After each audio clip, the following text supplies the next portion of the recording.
hakini ki benai ki baladeb kaladan ka jingkol mar jimut halor kawai kamat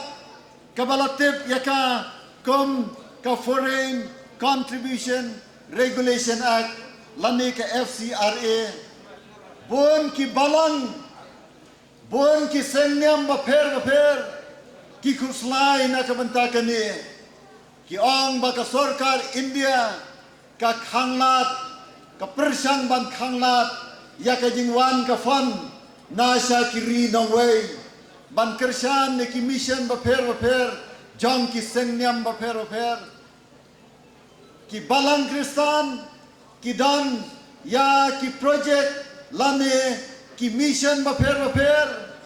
ki weiru ki senyam ki dan ni ki project bat ki mission baper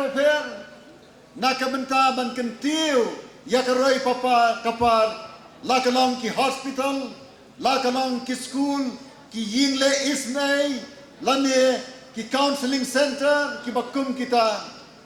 kiran kam ya ka jingrap na ki ri ki banabar amdei tan ki senyam ki badan hani hanotis hanrei wat ki senyam hinduru kiran kam ya ka jingrap na ki ri nongwei komta ngimdei ban snotu bakla ba ka sarkar ka persang ya ka ban khanglot ya ka jingwan ka fan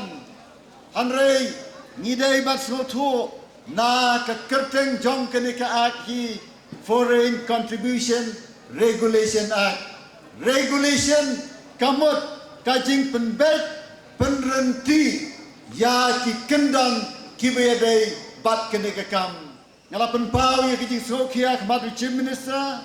bat kini ki arut ke Deputy Chief Minister umas nyau halang dahar bat uma madu preston tensong kajing sokia kalang ke bajur bat ngisngodei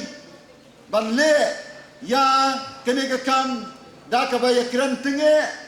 bat kinong yalam jong ka sarkar ke bambenta hai India Chief Minister Konrad K. Sangma, ulang baka sarkar India kam simdan ka jingtmu ban pensange ya kini ki jingrap ki wan nabar hanrei ban regulate kabamut ban bu ya ki kendon ki barenti amdei ban pensange hanrei ban bu ya ki kendon ki barenti ban ulang da ka jingkar pa te Chief Minister bat ki armut ki Deputy Chief Minister na ka benta ban pensuk ya kini ki seng baper